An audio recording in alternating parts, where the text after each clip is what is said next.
বিগত দিনে বিচারের বদলে নিপীড়ন ও আশ্রয়ের পরিবর্তে নির্যাতন করা হয়েছে বলে মন্তব্য করে প্রধান বিচারপতি হুঁশিয়ার করে বলেন, এখন থেকে বিচার বিভাগের কেউ অন্যায় করলে কঠোর ব্যবস্থা নেওয়া হবে। বিচারকদের ভয়ভীতির কাছে মাথা নত না করারও আহ্বান জানান তিনি। সকালে সুপ্রিম কোর্টের এজলাসের সংবর্ধনা অনুষ্ঠানে এই কথা বলেন প্রধান বিচারপতি। New Zealand dairy, excellence in quality.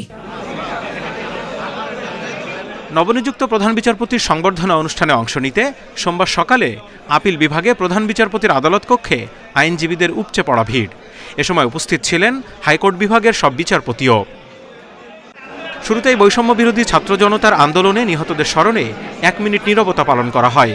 পরে প্রধান বিচারপতি সৈয়দ রেফাত আহমেদ তার বক্তব্যে আবু সাঈদ, মুগ্ধ সহ শহীদদের আত্মত্যাগের কথা তুলে ধরেন। বলেন, বৈষম্যহীন সমাজ নির্মাণ ও মানুষের অধিকার নিশ্চিতে যে দায়িত্ব জাতি দিয়েছে তা যথাযথভাবে পালন করা হবে। অন্যায়ের বিরুদ্ধে স্পষ্ট অবস্থান জানান তিনি। বিচার বিভাগে অনেক অনাচার হয়েছে, অন্যায় হয়েছে, অবিচার হয়েছে। সাংবিধানিক শাসন প্রতিষ্ঠায় বিচার বিভাগের ভূমিকা হয়তো প্যাসিভ ছিল, সেটা হয়তো বলতে চাই। বক্তব্যে ভয় বা চাপমুক্তভাবে বিচারিক আদালতের বিচার কাজ চালানোর নির্দেশ দিয়ে প্রধান বিচারপতি বলেন, বিচারক নিয়োগ হস্তক্ষেপ মুক্ত হওয়া উচিত। উনি বলতে চেয়েছেন যে নিম্ন আদালতের বিচারক, এটা ওপেন বলেছে, আপনারা তো লিখেছেনই, ওনাদের পাশে আছেন।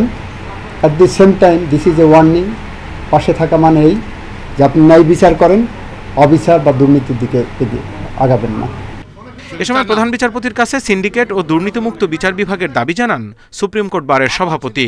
বাংলাদেশে আইন শাসন প্রতিষ্ঠা, গণতন্ত্রের প্রতিষ্ঠা, মানবাধিকার প্রতিষ্ঠা, মিথ্যা মামলা বন্ধ করা, ভবিষ্যতে এবং আগের গায়ে মিথ্যা মামলা, গুম খুম সবগুলার বিচার আমরা হবে আশা করছি। এর আগে সোমবার সকালে জাতীয় স্মৃতিসৌধ ও শহীদ মিনারে শ্রদ্ধা জানান নবনিযুক্ত প্রধান বিচারপতি। Zahidul Bashar, Independent News, Dhaka.